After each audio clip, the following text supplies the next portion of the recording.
candle is going kaput already. No, it's okay. Okay. Yes, it's fine. Mike, just some technical things really quickly. Could you make me co-host? And then if you could hide the non-video participants from your view and leave it in speaker view, that would be great. Sure, I'll make you co-host now. Yes, please. And then can you do those other things while I'm doing the live stream? It'll affect what the live stream looks like. I can walk you through it. It's really quick. So if you could just make me co-host. Okay, your co-host. Perfect. And then if you go to my name, there's 3 dots beside me. You can just say hide non-video participants. I see mute and more, but I don't see 3 things by your name. Oh, here, I see it on the top. Yep, okay. Yeah. Hide non-video participants, done. Yep. And then once we get started, if you could, on your top right, it says speaker view. Yeah, the view. Yep, speaker view. Perfect. Okay, we're all set then. Okay. All right, I'm going to get the live stream put up on them. Could we let people come in, please? So I'm going to put the live stream on the web page on the top. Does that make sense? Yep, perfect. And we're also live now, so we have attendees joining. Fantastic, thank you.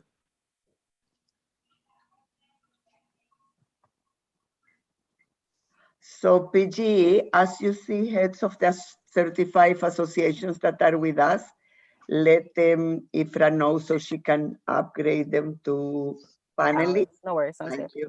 And ask them to have the candle on.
So it's on YouTube now, and I put the link to it. I'm just having some trouble getting the embed, but I'm looking for that.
Good evening, everyone, and thank you for joining us this evening as we take a moment to honor the lives that we've lost due to COVID-19 over the past year on today, March 11th, the 1-year anniversary from the World Health Organization declaring COVID-19 a global pandemic.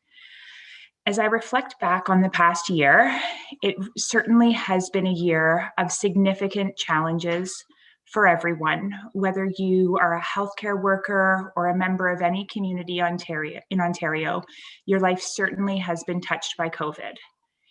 It's been a real challenging time for everybody, particularly those of us who have been working directly with patients, residents, or communities who have been working tirelessly long hours to help fight this virus and to keep those that we love and those that we serve safe. I have spent the past year working in a couple of different sectors within the healthcare system and can say definitely no matter where you are working, it definitely has impacted your lives.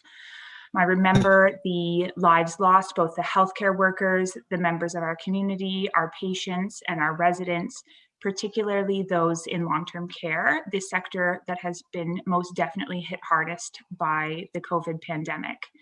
Initially, when I would watch the news, I would watch those numbers climb with dread as we saw the number of cases increasing and would worry about the people that I love, my patients, my residents, my family, my friends, the people who live in congregate settings, those who experience marginalized housing, who are particularly at risk from COVID, and would watch as those numbers increase. And it felt really kind of initially a bit exciting, but then very, very dreadful, very terrifying. And then it became kind of normal and has become something that we have kind of adjusted to and have accommodated our lives to live in a world with COVID. And now I was just thinking this morning, I sometimes watch the news with hope when they announced on one of the news networks this morning that over 2 million Canadians have had their first dose of the COVID vaccine.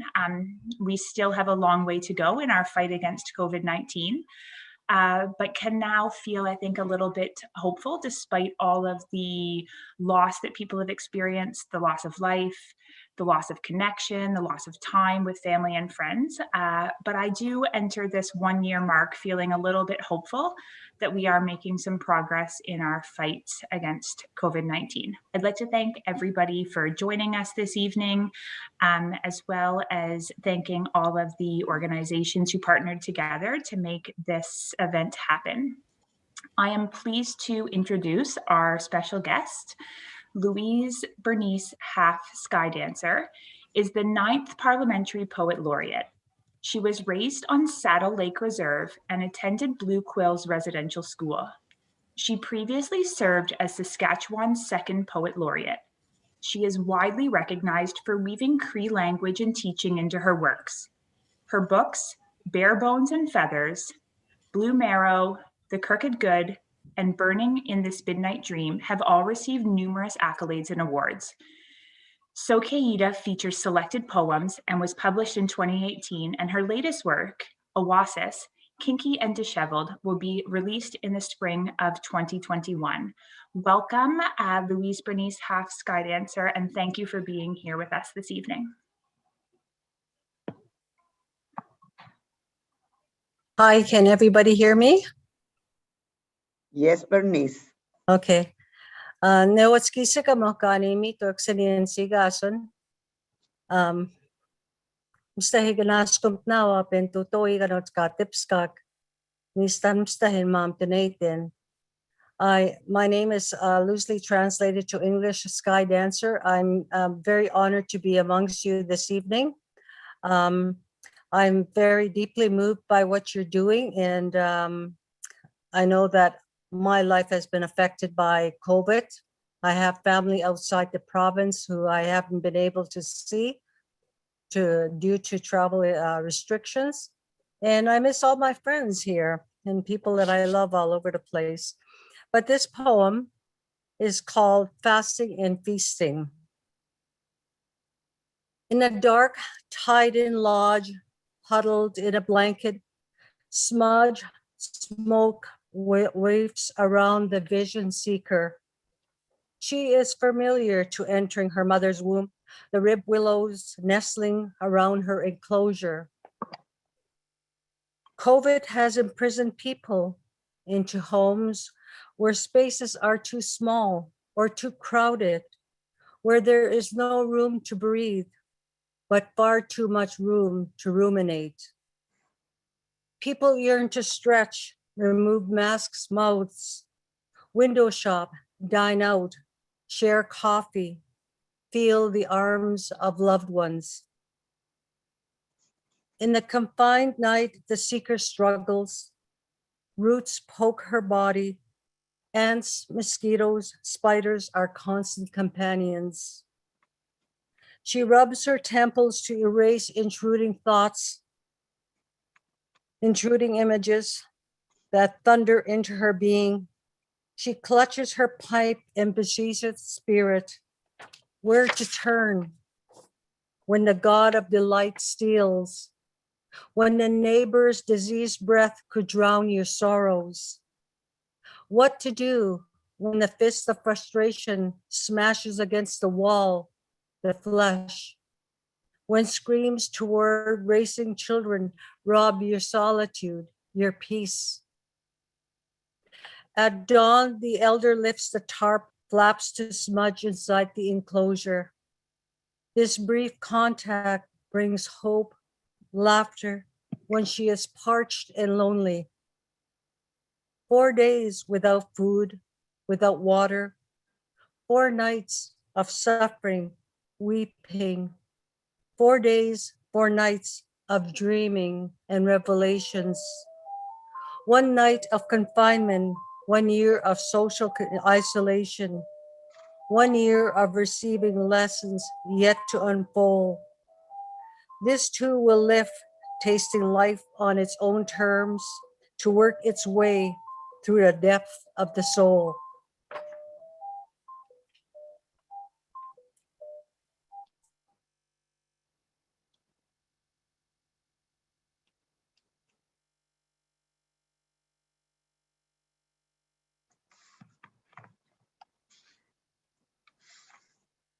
Ininash kumadi niwats izik amo ganimitet.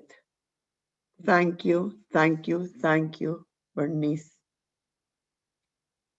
Isn't it true? No room to breathe, but too much room to ruminate. So many people that are going through self-reflection, through pain, through anguish, through moments lost, life lost, thoughts lost.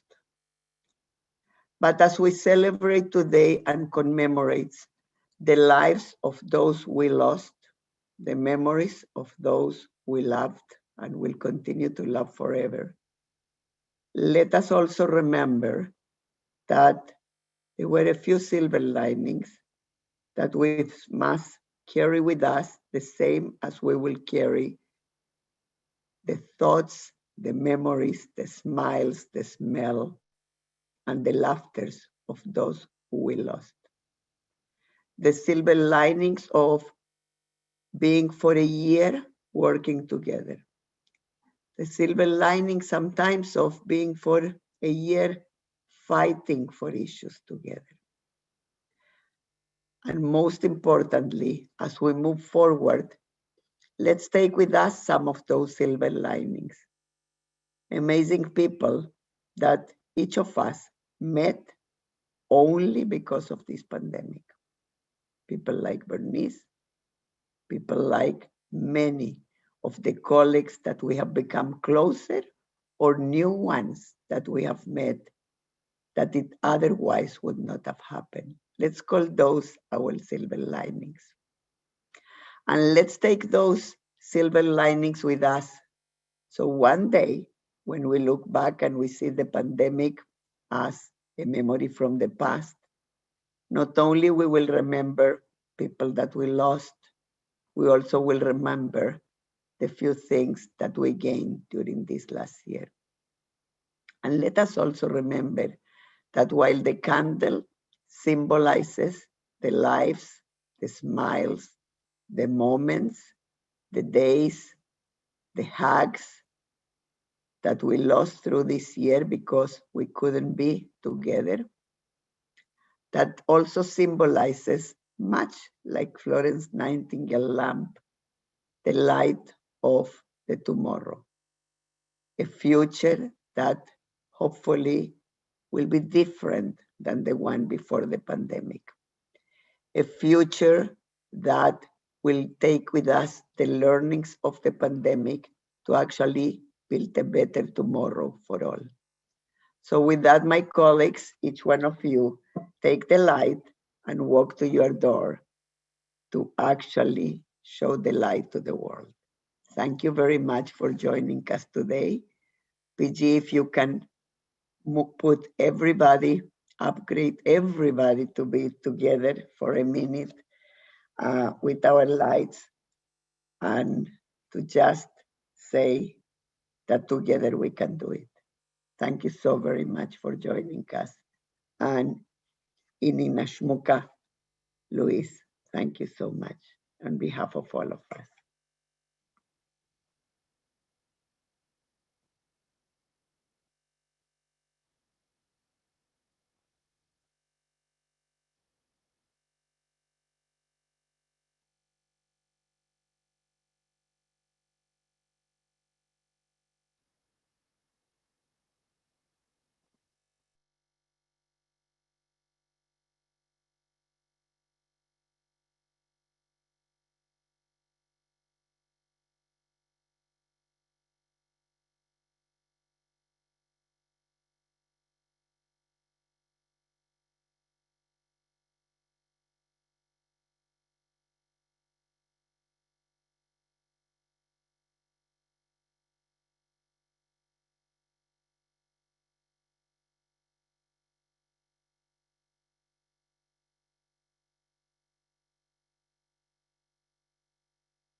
Thank you all for joining us.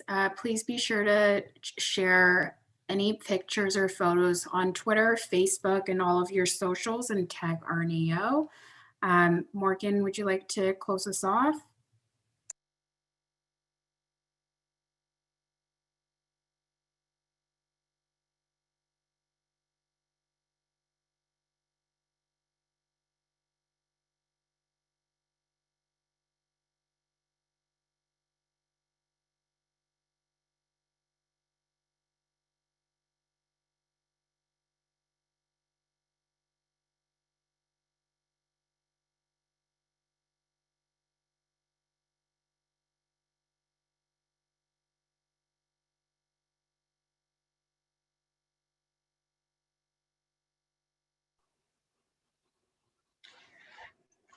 Thank you so much, everybody, for taking the time out of your evening to pause and reflect on the challenges, but also the successes of the past year and how we really are stronger together. Please have a safe and enjoyable rest of your evening and your spring. Take care and good night.